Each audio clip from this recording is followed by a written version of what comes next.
Meu Deus, só falta ele bicudar o que tava dentro da minha mochila. Sair bicudando toda a minha roupa que tava ali. Também não demorou muito pra isso acontecer. Quando ele terminou de jogar todas as minhas roupas no chão, ele saiu bicudando peça por peça. E o pior de tudo é que eu só fui entender o que estava acontecendo depois que o sargento foi refazer a pergunta. Quando o sargento terminou de fazer a pergunta, eu fiz aquela cara de... Não, velho. Você não tinha me perguntado isso. Não pode, cara. Não pode. Por que que eu tenho tanto azar desse jeito? Meu Deus, por quê? Por quê? Por quê? Por quê? O sargento tinha me perguntado se eu tinha alguma droga na mochila. Porra, sargento.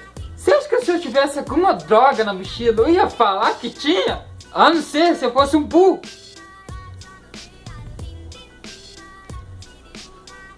Depois de ele ter jogado todas as minhas roupas no chão, ele simplesmente olhou pra minha cara e falou como se fosse a coisa mais fácil do mundo. Você tem 20 segundos para pegar todas as suas roupas que estão no chão e colocar dentro da bolsa e chegar no alojamento. É roupa pra caralho, velho. Fora que o alojamento era longe pra caralho. Eu lembro que eu tinha corrido e um monte de peça de roupa. Fiz quase praticamente um trilho de peça de roupa no caminho que eu corria.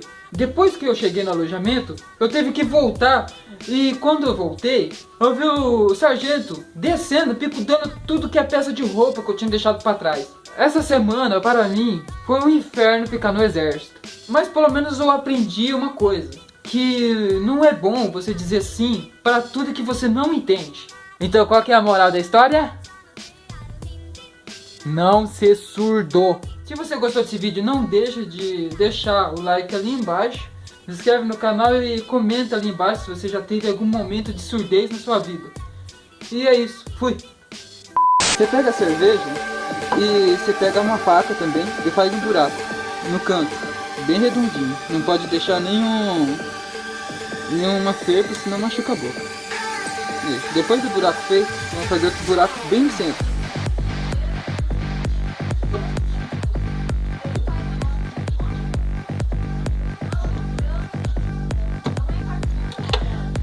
Você vai pegar sal grosso, não propaganda, sal grosso, e vai colocar em cima nessa parte aqui, ó, da cerveja, bem na bunda da cerveja.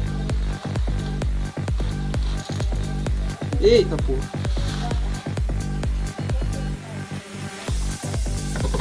Depois de pegar sal grosso, você pega um limão, corta ele no meio, né?